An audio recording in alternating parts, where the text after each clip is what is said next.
నమస్తే. ప్రస్తుతం మన స్టూడియోలో ప్రముఖ ఆధ్యాత్మికవేత్త, జ్యోతిష్య వాస్తు పండితులు, లలితాదేవి ఉపాసకులు బ్రహ్మశ్రీ నానాజీ పట్నాయక్ గారు ఉన్నారు. గురుగారితో మాట్లాడదాం.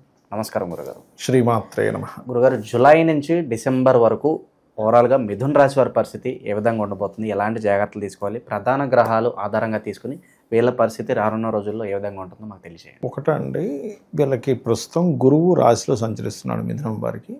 సర్వసాధారణంగానే మిథునం వారంటే కాస్త తెలివితేటలు ఎక్కువ ఇవన్నీ ఉంటాయి వీళ్ళకి.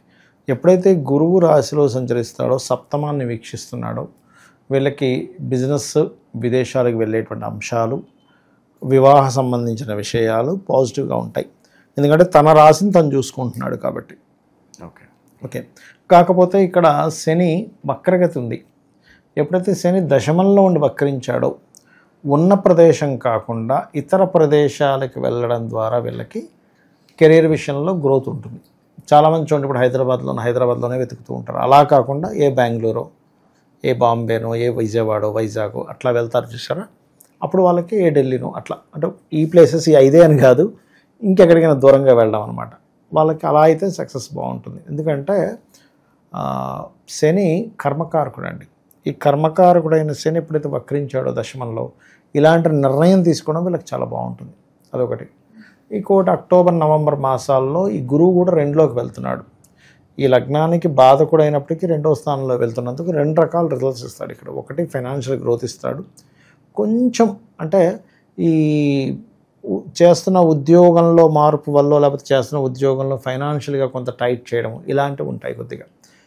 మరొకటి ఏంటంటే, ఇక్కడ 3వ స్థానంలో కేతువు, 4వ స్థానంలో కుజుడు. వీళ్ళకి ఈ 6 నెలల్లో ముఖ్యంగా కేతు అక్కడే ఉంటాడు, ఎక్కడ జరగడు కాబట్టి కొంచెం ఏదైనా అగ్రిమెంట్సు, ఎవరితోనైనా కాన్ఫరెన్స్లో మాట్లాడేటప్పుడు, లేకపోతే మెయిల్స్ పంపించేటప్పుడు కొంత జాగ్రత్తగా ఉండాలి. అదేవిధంగా జూలై 28 నుంచి 4వ స్థానంలో కుజుడు ఉంటాడండి. పర్టికులర్గా ఈ లగ్నానికి పాపి. అండ్ ఇంకోటి ఏంటంటే, ఒక పాప ఒకటే కాకుండా పూర్వజన్మని పూర్తిగా రూల్ చేసే గ్రహం కుజుడు. అందుకే నేను చాలామందికి మిథున లగ్నం వారికి ఏం చెప్తానంటే, మీరు ఎట్టి పరిస్థితుల్లో కూడా గొడవల జోలికి వెళ్ళకండి. ఎందుకంటే మీ సహజ స్వభావాన్ని కోల్పోతున్నారు. ఇప్పుడు ఒక మంచి శాంతంగా ఉండే వ్యక్తి, అందరికీ పేరు వచ్చింది అనుకోండి, బాగా తెలివైన వ్యక్తి అని ఒకసారి కోపడితే మనకి ఏమనిపిస్తుంది, ఏంటండి శాంతంగా ఉంటారంటారు ఏంటి ఇలాగా. ఇప్పుడు గాంధీ గారితో ఒక స్లోగన్ ఉంటుంది, ఒక చెంపకు ఇంకో చెంప మీద కొడితే ఇంకో చెంప చూపించు అని. ఇంకో చెంప గాంధీ గారు కొట్టారండి చెంప మీద అంటే, ఇదేమిటి ఆయన మరి ఆ స్లోగన్ రాసేనన్నారు, మరి ఆయనే కొట్టాడు ఏంటి. అలా ఎప్పుడైనా ఏదైనా ఒక లగ్నం యొక్క తన సహజ తత్వాన్ని కోల్పోతే అది కర్మకి బద్ధుడైపోతాడు. తన సహజ స్వభావం ఏంటంటే, తెలివిగా మొదలుకుంటూ కోప్పడకుండా అగ్రెసివ్ తెచ్చుకోకుండా స్వభావం మిథునంది. 4th హౌస్లోకి ఎంటర్ అయినప్పుడు ఏమవుతుందంటే, వీళ్ళకి తెలియకుండానే కొన్ని అగ్రెసివ్ నిర్ణయాలు స్థలము, గృహము, విద్య, తల్లిగారి విషయంలో తీసుకుంటారు. లేదా వాహనం స్పీడ్గా వెళ్ళడం కూడా అగ్రెసివే. స్పీడ్గా వెళ్ళాలంటే ఒక అగ్రెసివ్ నేచర్ లోపల ఉంటేనే. ఇవి చేయకూడదు వీళ్ళు 4లో కుజుడున్నందుకు. ఇది బలంగా చూసుకోవాలి. ఓకే. లేదా ఒక్కోసారి కోపంతో కొన్ని పనులు చేస్తాం. ఎట్లాగా, వాడు ఎవడో కడుతున్నాడు, సరే నేను నా ప్రతాపం చూపిస్తాను, ఇల్లు ప్రారంభిస్తాను డబ్బులు లేకుండా. అంటే గృహవాహన వస్తు సంబంధించిన ప్రాపర్టీ సంబంధించిన విషయంలో పోటీపడి తొందరపాటు నిర్ణయాలు, ఎందుకంటే 6th లార్డ్ ఈజ్ పోటీకి కారకుడు, ఇటువంటివి చేయకూడదు అనేది చాలా స్పష్టంగా చూపిస్తుంది. ఓకే. మరి జూలై 28 తర్వాత ఒక నెలన్నర పాటు కన్యలో ఉంటాడని చెప్పుకున్నాం. దాని తర్వాత కుజుడు పంచమంలోకి వెళ్తాడు. అప్పుడు ఏంటంటే ఆ నెలన్నర అంటే ఆల్మోస్ట్ జూలై 28 నుంచి నెలన్నర అంటే almost July, August and September 15th వరకు అనుకోండి. ఆల్మోస్ట్ సెప్టెంబర్ 15th తర్వాత ఒక 1.5 month మళ్ళీ 12లో ఉంటాడు. 4th హౌస్లో, 5th హౌస్లో ఉంటాడు. 5th హౌస్ అంటే షేర్ మార్కెట్, ఫ్రెండ్స్కి అప్పు ఇవ్వడము.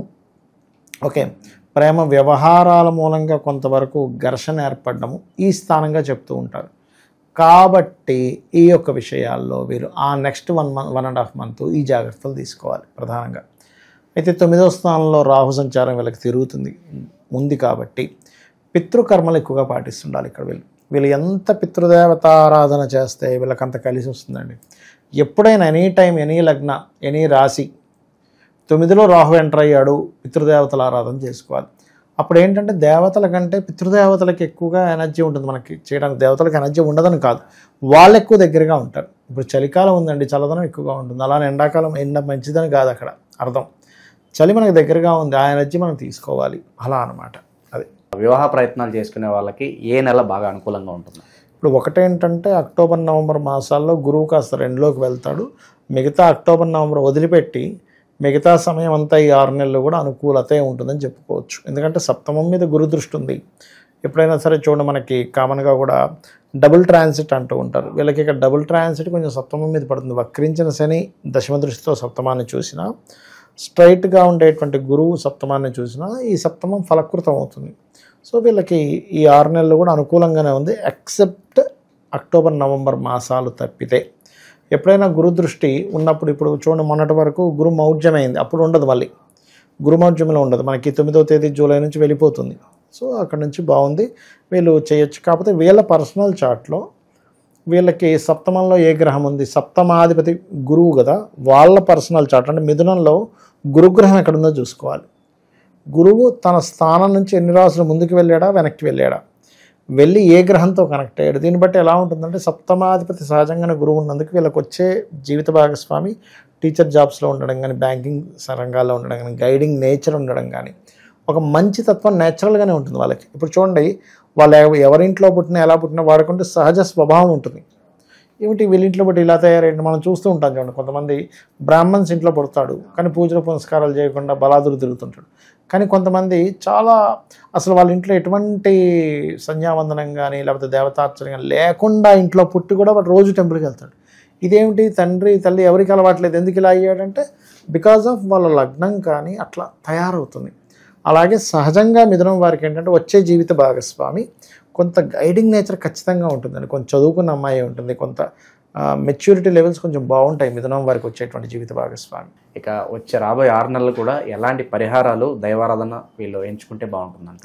ఒకటేనండి, వీళ్ళకి ఒకటి రెగ్యులర్గా వీళ్ళు చేయాల్సింది జీవితాంతం అయితే లలిత అమ్మవారిది, ఇంకా అందులో డౌట్ ఏం లేదు. కాకపోతే మనం ఇక్కడ దశమ స్థానము 3rd హౌస్ కొంచెం పాపగ్రహాలు ఉన్నాయి వీరికి. అదేవిధంగా 4, 5 స్థానాల్లో కుజుడు ఎంటర్ అవుతున్నాడు కాబట్టి నవగ్రహాల్లో శని కేతు కుజగ్రహాల దగ్గర దీపారాధన చేయడం, వీలైతే రాహు గ్రహం దగ్గర కూడా ఈ 4 గ్రహాల దగ్గర దీపారాధన చేయడము. దశమంలో ఉండే గ్రహం వక్రించింది కాబట్టి వీరికి జాబ్ సంబంధించిన విషయంలో ఇబ్బంది కలగకుండా ఉండాలి అంటే గనక ఓం మాణిక్య మకుటాకార జానుద్వయ విరాజితాయై నమః అనే నామస్మరణ. మిస్కమ్యూనికేషన్స్ అయితే అవ్వకుండా, ఎందుకంటే 3లో ఉన్నాడుగా కేతు, అవ్వకుండా ఉండడానికి ఓం కర్పూర వీటి కామోద సమాకర్ష దిగంతరాయై నమః ఇవి కనుక చేసుకుంటే సరిపోతుంది. ఇక పంచమంలో కుజుడు వెళ్తున్నాడు కదండి అంటే ఆంజనేయ స్వామి ఆలయాలకు వెళ్తే సరిపోతుంది. రాబోయే 6 నెలల్లో కూడా ఈ రాశి వారికి ఏ విధంగా ఉండబోతుంది, ఎలాంటి జాగ్రత్తలు తీసుకోవాలి, అద్భుతంగా వివరించారు. ధన్యవాదాలు. శ్రీమాత్రే నమః.